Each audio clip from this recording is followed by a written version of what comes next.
I speak to you today as one of 207 degree candidates from the Graduate School of Design and as one of 33 degree candidates from the Department of Landscape Architecture.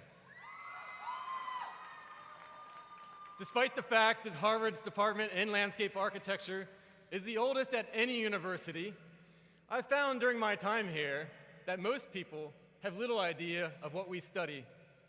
No, I haven't learned much about avant-garde lawn mowing techniques here, but there are two topics of recent interest that I do feel qualified to address: sustainability and the color green. Last fall, aided by a stroke of marketing genius, the university launched an ambitious campaign to green up the school's image and encourage sustainable practices in the Harvard community.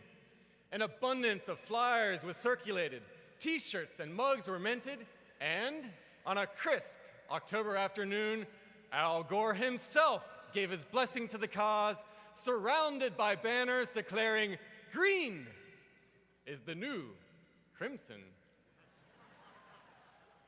Soon, however, a different reality emerged. As stocks entered a period of free fall, Harvard accountants realized that while green may have become the new crimson, on their balance sheets at least, red had become the new black. In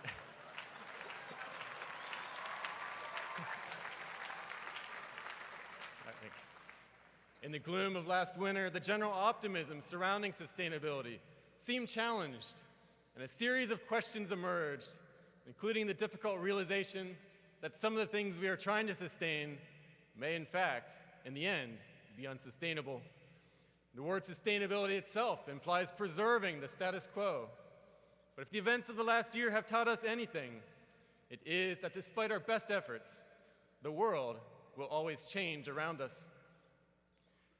Even those parts of the world that seem timeless are in fact subject to constant change. 50 years ago, the space in which we are gathered today, Harvard Yard, appeared quite different, being planted almost exclusively with one species of tree, the American elm. If Plato could have conceived of an ideal tree, the American elm would have been it.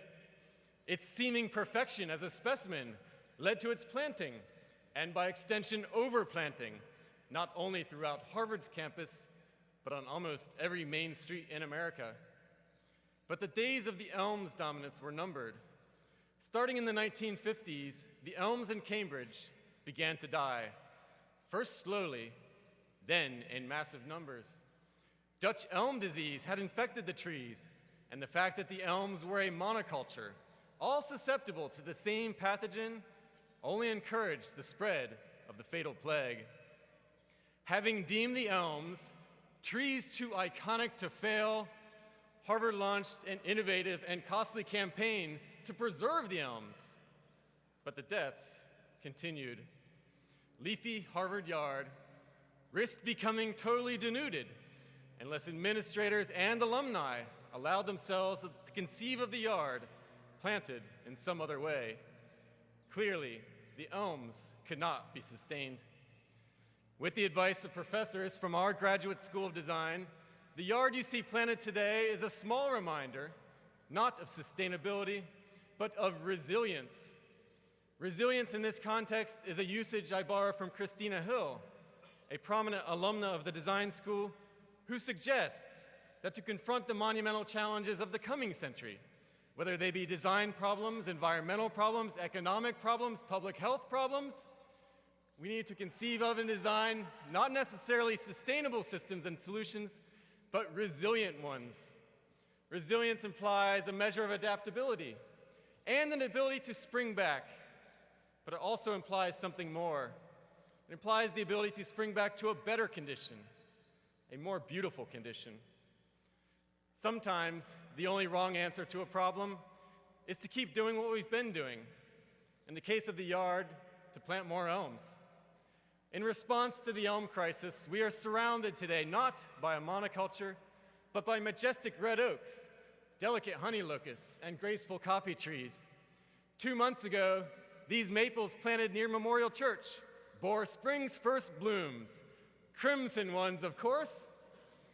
And today, the cascading white flowers of the yellowwood tree grace the air above the heads of this year's graduating class.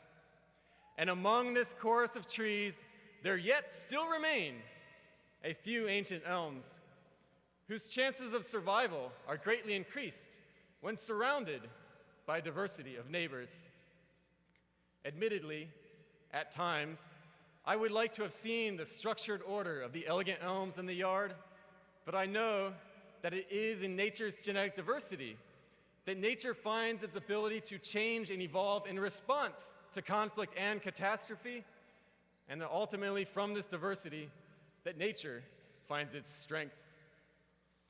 As we move past the collective celebration of this occasion, down our own individual paths, I hope that we can each tap into the resilient spirit of this yard's forest, allowing ourselves to grow and evolve, not becoming fixated on one ideal of perfection that cannot be sustained, but rather imagining ways to harness the inevitable transformations of life to create something greater.